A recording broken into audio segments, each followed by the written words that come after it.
ನಮಸ್ಕಾರ. Insight rush ಕನ್ನಡಕ್ಕೆ ಸ್ವಾಗತ. ನಾನು ರೂಪಲತಾ.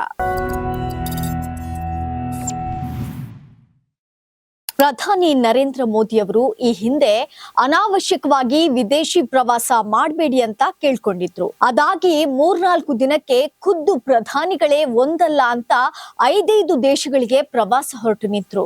ಜನಕ್ಕೆ ಹೇಳಿದ್ದೊಂದು ತಾವೇ ಮಾಡಿದ್ದೊಂದು ಅಂತ ಸೋಷಿಯಲ್ ಮೀಡಿಯಾದಲ್ಲಿ ಮಾತನಾಡಿದವರು ಇಬ್ರ.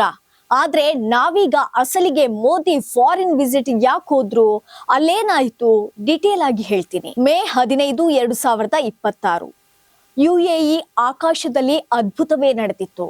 ಪ್ರಧಾನಿ ನರೇಂದ್ರ ಮೋದಿ ಅವರ ವಿಮಾನ ಎಮಿರೇಟ್ಸ್ ವಾಯು ಪ್ರದೇಶಕ್ಕೆ ಕಾಲು ಇಡ್ತಿದ್ದಂತೆ ಗಲ್ಫ್ ದೇಶದ ಹೆಮ್ಮೆಯ F-16 ಫೈಟರ್ ಜೆಟ್ಗಳು ಸುತ್ತುವರೆದವು. ಯಾಕಂದ್ರೆ ಜಗತ್ತಿನ ಅತ್ಯಂತ ಶಕ್ತಿಶಾಲಿ ದೇಶದ ನಾಯಕನಿಗೆ ನೀಡುವಂತ ಅತ್ಯುನ್ನತ ಮಿಲಿಟರಿ ಗರ್ವದಿಂದ ಬೀಗುವ ಅರಬ್ ಜಗತ್ತು ಭಾರತದ ಪ್ರಧಾನಿಗೆ ವಿಮಾನ ನಿಲ್ದಾಣದ ರನ್ವೇ ಮೇಲೆಯೇ ತಬ್ಬಿ ಅಪ್ಪಿ ಅಣ್ಣ ತಮ್ಮಂದಿರಂತೆ ಬರಮಾಡಿಕೊಂಡ್ರು. ಇಡೀ ಜಗತ್ತಿನ ಕಣ್ಣುಗಳು ಅಚ್ಚರಿಯಿಂದ ಅರಳಿದವು. ಯಾಕಂದ್ರೆ ಅಲ್ಲಿ ಹೊಸ ಜಾಗತಿಕ ಇತಿಹಾಸವೊಂದು ಸದ್ದಿಲ್ಲದೆ ಹುಟ್ಟಿಕೊಳ್ತಿತ್ತು. ಇನ್ನೊಂದು ಕಡೆ ಯುರೋಪಿನ ನೆದರ್ಲ್ಯಾಂಡ್ಸ್ ನಲ್ಲಿ ಮತ್ತೊಂದು ರೋಮಾಂಚನ. 3 ಶತಮಾನಗಳಿಂದ ಪರಕೀಯರ ಮ್ಯೂಸಿಯಂನಲ್ಲಿ ಧೂಳು ಹಿಡಿಯುತ್ತಿದ್ದ ಸಾವಿರಾರು ವರ್ಷಗಳ ಇತಿಹಾಸವಿರುವಂತ ಚೋಳ ಸಾಮ್ರಾಜ್ಯದ ಆನೆಮಂಗಲಂ ತಾಮ್ರ ಶಾಸನಗಳು ಕೊನೆಗೂ ಭಾರತದ ಕೈ ಸೇರಿದವು.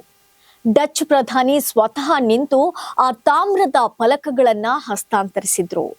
ನೋಡಿದ ಪ್ರತಿ ಭಾರತೀಯನ ಮೈ ರೋಮಾಂಚನಗೊಂಡಿತ್ತು. ಅದೇ ಹೊತ್ತಿಗೆ ಸ್ವೀಡನ್ನ ರಕ್ಷಣಾ ದೈತ್ಯ ಕಂಪನಿ ಸಾಬ್ ತನ್ನ ಅತ್ಯಾಧುನಿಕ ಕಾರ್ಲ್ ಗುಸ್ತಾವ್ ಕ್ಷಿಪಣಿ ಲಾಂಚರ್ ಕಾರ್ಖಾನೆಯನ್ನ ಇಡೀ ಜಗತ್ತಿನಲ್ಲಿ ಮೊದಲ ಬಾರಿಗೆ ತನ್ನ ದೇಶದಿಂದ ಆಚೆಗೆ ಅಂದ್ರೆ ಭಾರತದ ಹರಿಯಾಣದ ಜಜ್ಜರ್ನಲ್ಲಿ ಸ್ಥಾಪಿಸೋಕೆ ಇಟ್ಟಿಗೆ ಜೋಡಿಸ್ತಿತ್ತು. ಇನ್ನೊಂದು ಕಡೆ ನಾರ್ವೆಯ $2 ಟ್ರಿಲಿಯನ್ ಕುಬೇರ ನಿಧಿ ಭಾರತದ ಮಾರುಕಟ್ಟೆಗೆ ಹಣ ಹರಿಸೋಕೆ ತುದಿಗಾಲಲ್ಲಿ ನಿಂತಿತ್ತು. ಇದೆಲ್ಲ ಏನ್ ಆಕಸ್ಮಿಕವಾಗಿ ನಡೆಯುತ್ತಿದ್ಯಾ, ಇಲ್ಲ ಜಾಗತಿಕ ರಾಜತಾಂತ್ರಿಕತೆಯ ದಾಳಗಳು ಬದಲಾಗುತ್ತಿವೆ? ಭಾರತ ಈಗ ಜಗತ್ತಿನ ಮುಂದೆ ಕೈ ಚಾಚಿ ನಿಲ್ಲುತ್ತಿಲ್ಲ. ಜಗತ್ತೇ ಭಾರತದ ಜೊತೆ ಕೈ ಜೋಡಿಸೋಕೆ ಕಾಯುತ್ತಿದೆ.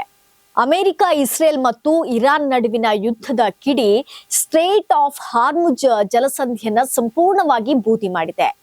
ಜಾಗತಿಕ ತೈಲ ಮಾರುಕಟ್ಟೆಯಲ್ಲಿ ಹಾಹಾಕಾರ ಭುಗಿಲೆದ್ದಿದೆ. ಇಂಧನ ಬೆಲೆ ಗಗನಕ್ಕೆ ಮುಟ್ಟಿವೆ. ಇಡೀ ವಿಶ್ವವೇ ನಡುಗುತ್ತಿರುವಾಗ ಭಾರತ ಮಾತ್ರ ಅಬುಧಾಬಿಯಲ್ಲಿ ಕುಳಿತು ಕೋಟಿ ರೂಪಾಯಿಗಳ ಒಪ್ಪಂದಕ್ಕೆ ಸಹಿ ಹಾಕ್ತಿತ್ತು. ಭಾರತೀಯರ ಅಡುಗೆ ಮನೆಯ LPG ಸಿಲಿಂಡರ್ ಬೆಲೆ ಏರಬಾರದು ಅಂದ್ರೆ ಗಲ್ಫ್ ಕರಾವಳಿಯಲ್ಲಿ ಕೂತು ಮಾತುಕತೆ ನಡೆಸಬೇಕಾಗತ್ತೆ. ಪ್ರಧಾನಿ ಮೋದಿ UAE ಜೊತೆ ಮಾಡಿಕೊಂಡ 7 ಐತಿಹಾಸಿಕ ಒಪ್ಪಂದಗಳು ಭಾರತದ ಇಂಧನ ಭವಿಷ್ಯಕ್ಕೆ ಭದ್ರಕೋಟೆ ಕಟ್ಟಿವೆ.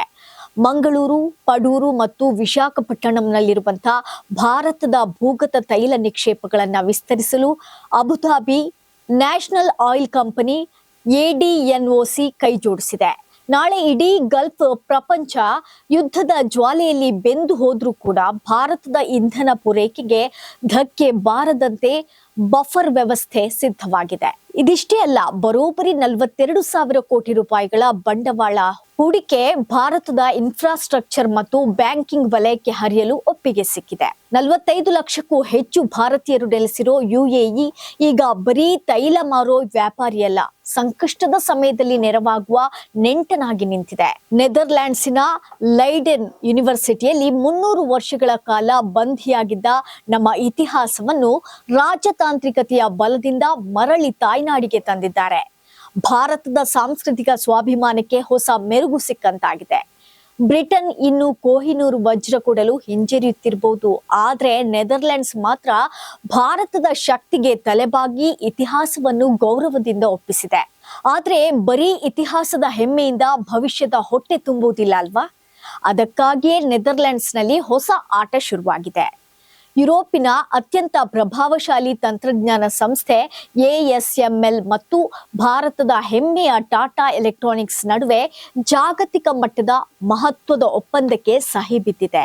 ಇಡೀ ಜಗತ್ತಿನ ಕೃತಕ ಬುದ್ಧಿಮತ್ತೆ, ಆಟೋಮೊಬೈಲ್ ಮತ್ತು ಯುದ್ಧೋಪಕರಣಗಳಿಗೆ ಬೇಕಾಗುವ ಮೈಕ್ರೋಚಿಪ್ಗಳನ್ನ ಪ್ರಿಂಟ್ ಮಾಡುವ ಅಲ್ಟ್ರಾ ಅಡ್ವಾನ್ಸ್ಡ್ ಲಿಥೋಗ್ರಫಿ ಯಂತ್ರಗಳನ್ನ ತಯಾರಿಸುವುದು ಇದೇ ASML.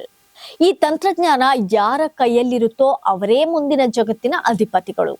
ಗುಜರಾತ್ನ ಧೋಲೇರಾದಲ್ಲಿ ತಲೆ ಎತ್ತಲಿರೋ ಟಾಟಾ ಕಂಪನಿಯ $11 ಬಿಲಿಯನ್ ವೆಚ್ಚದ ಸೆಮಿಕಂಡಕ್ಟರ್ ಪ್ಲಾಂಟ್ಗೆ ಈಗ ASML ತಂತ್ರಜ್ಞಾನದ ಬೆಂಬಲ ಸಿಕ್ಕಿದೆ. ಭಾರತ ಮತ್ತು ಯುರೋಪಿಯನ್ ಯೂನಿಯನ್ ನಡುವಿನ ಮುಕ್ತ ವ್ಯಾಪಾರ ಒಪ್ಪಂದ FTA ಜಾರಿಯಾಗುತ್ತಿದ್ದಂತೆ ಯುರೋಪಿನ ಹೆಬ್ಬಾಗಿಲು ಭಾರತದ ಯುವ ಜನತೆಗೆ ತೆರೆದುಕೊಂಡಿದೆ. ಇನ್ನು ಮುಂದೆ ಭಾರತ ಕೇವಲ ಸಾಫ್ಟ್ವೇರ್ ಕೋಡ್ ಬರೆಯೋ ದೇಶವಲ್ಲ, ಜಗತ್ತನ್ನೇ ನಿಯಂತ್ರಿಸುವಂತ ಚಿಪ್ಗಳನ್ನ ಸ್ವತಃ ತಯಾರಿಸುವ ಸ್ವಾವಲಂಬಿ ಸಾಮ್ರಾಜ್ಯ. ಇನ್ನು ಸ್ವೀಡನ್ನಲ್ಲಿ ರಾಜಕುಮಾರಿ ವಿಕ್ಟೋರಿಯಾ ಖುದ್ದಾಗಿ ಭಾರತದ ಪ್ರಧಾನಿಯನ್ನ ಸ್ವಾಗತಿಸಿದ್ರು.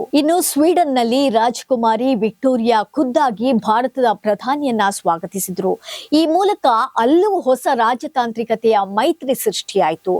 ಮೋದಿ ಅವರಿಗೆ royal order of polar star ಅನ್ನೋ ತನ್ನ ದೇಶದ ಅತ್ಯುನ್ನತ ಗೌರವ ಕೊಟ್ಟು ಸನ್ಮಾನ ಮಾಡಿದೆ. ಜೊತೆಗೆ ಭಾರತ ಸ್ವೀಡನ್ ಜಂಟಿ ಕ್ರಿಯಾ ಯೋಜನೆ 2026 ಹಾಗೆ 2030 ಅಡಿಯಲ್ಲಿ 6G ಕಮ್ಯುನಿಕೇಶನ್, ಕ್ವಾಂಟಮ್ ಕಂಪ್ಯೂಟಿಂಗ್, ಕೃತಕ ಬುದ್ಧಿಮತ್ತೆ ವಲಯದಲ್ಲಿ ಜಂಟಿ ಸಂಶೋಧನೆಗೆ ಮುದ್ರೆ ಬಿತ್ತು. ಸ್ವೀಡನ್ ಹತ್ರ EV ಬ್ಯಾಟರಿ ಮತ್ತು ಡಿಫೆನ್ಸ್ ಎಲೆಕ್ಟ್ರಾನಿಕ್ಸ್ಗೆ ಬೇಕಾಗೋ ಅತ್ಯಮೂಲ್ಯ ಖನಿಜಗಳ ನಿಕ್ಷೇಪವಿದೆ. ಭಾರತದ ಮಾರುಕಟ್ಟೆ ಮತ್ತು ಸ್ವೀಡನ್ ತಂತ್ರಜ್ಞಾನ ಒಂದಾದ್ರೆ ಜಗತ್ತಿನ ಯಾವುದೇ ದೇಶಕ್ಕೂ ಕೂಡ ಸೆಡ್ಡು ಹೊಡೆಯಬಹುದು. ಅತ್ತ ನಾರ್ವೆಯ ಓಸ್ಲೋ ನಗರದಲ್ಲಿ ಇಂಡಿಯಾ ನಾರ್ಡಿಕ್ ಶೃಂಗಸಭೆಯಲ್ಲಿ ಡೆನ್ಮಾರ್ಕ್, ಫಿನ್ಲ್ಯಾಂಡ್, ಐಸ್ಲ್ಯಾಂಡ್, ನಾರ್ವೆ ಮತ್ತು ಸ್ವೀಡನ್ ದೇಶಗಳ ಪ್ರಧಾನಿಗಳ ಜೊತೆ ಒಂದೇ ಮೇಜಿನ ಸುತ್ತ ಕುಳಿತು ಭವಿಷ್ಯದ ಮಾತುಕತೆ ನಡೀತಿದೆ. ಮೊದಲೆಲ್ಲ ಜಗತ್ತಿನಲ್ಲಿ ಬರೀ ಅಮೆರಿಕಕ್ಕೆ ಮಾತ್ರ ಇಂತಹ ಗೌರವ ಸಿಗ್ತಿತ್ತು, ಈಗ ಭಾರತಕ್ಕೂ ಕೂಡ ಸಿಗ್ತಿದೆ. ಆರ್ಕ್ಟಿಕ್ ಸಮುದ್ರದ ವ್ಯಾಪಾರ ಮಾರ್ಗಗಳು, ಗ್ರೀನ್ ಹೈಡ್ರೋಜನ್ ತಂತ್ರಜ್ಞಾನದಲ್ಲಿ ಭಾರತ ಈಗ ನಾರ್ಡಿಕ್ ದೇಶಗಳ ಪ್ರಮುಖ ಪಾಲುದಾರ.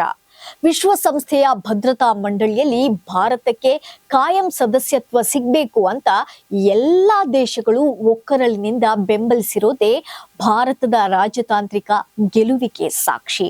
ಇಟಲಿಯಲ್ಲೂ ಕೂಡ ರಕ್ಷಣೆ, ಏರೋಸ್ಪೇಸ್, ಫಾರ್ಮಾಸ್ಯೂಟಿಕಲ್ಸ್ ಮತ್ತು ಫ್ಯಾಷನ್ ತಂತ್ರಜ್ಞಾನದಲ್ಲಿ ಉಭಯ ದೇಶಗಳ ವಾಣಿಜ್ಯ ವಹಿವಾಟು $16 ಬಿಲಿಯನ್ ದಾಟಿದೆ.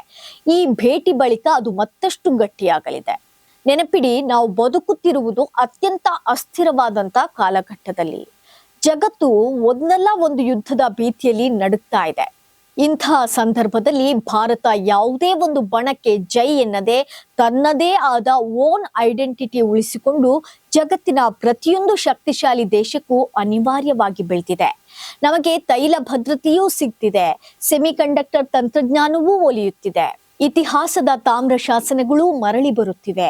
ಭವಿಷ್ಯದ F-16 ವಿಮಾನಗಳು ಗೌರವ ವಂದನೆ ಸಲ್ಲಿಸುತ್ತಿವೆ.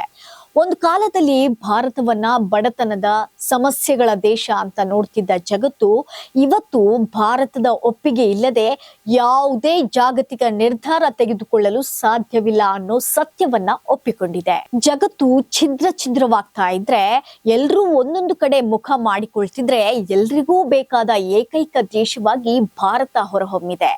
ಇದು ಪ್ರತಿಯೊಬ್ಬ ಭಾರತೀಯನೂ ಹೆಮ್ಮೆಯಿಂದ ತಲೆ ಎತ್ತಿ ನಿಲ್ಲುವಂತೆ ಮಾಡಿದೆ. ಇತಿಹಾಸದ ಪುಟಗಳಲ್ಲಿ ಕಳೆದು ಹೋಗಿದ್ದಂತ ಸಾಮ್ರಾಜ್ಯವನ್ನ ನಾವು ಆಧುನಿಕ ಜಗತ್ತಿನಲ್ಲಿ ಮತ್ತೆ ಕಟ್ಟುತ್ತಿದ್ದೇವೆ. ಜಗತ್ತು ನೋಡ್ತಾ ಇದೆ, ಭಾರತ ಮುನ್ನಡೆಯುತ್ತಿದೆ. ಇದು ಈ ಹೊತ್ತಿನ ಅಪ್ಡೇಟ್ಸ್. ನಾಳೆ ಮತ್ತೊಂದು ವಿಷಯದೊಂದಿಗೆ ನಾನ್ ನಿಮ್ಮನ್ನ ಭೇಟಿ ಮಾಡ್ತೀನಿ. ಅಲ್ಲಿವರೆಗೆ ನೋಡ್ತಾ ಇರಿ ಇನ್ಸೈಟ್ ರಶ್ ಕನ್ನಡ. ನಮಸ್ಕಾರ.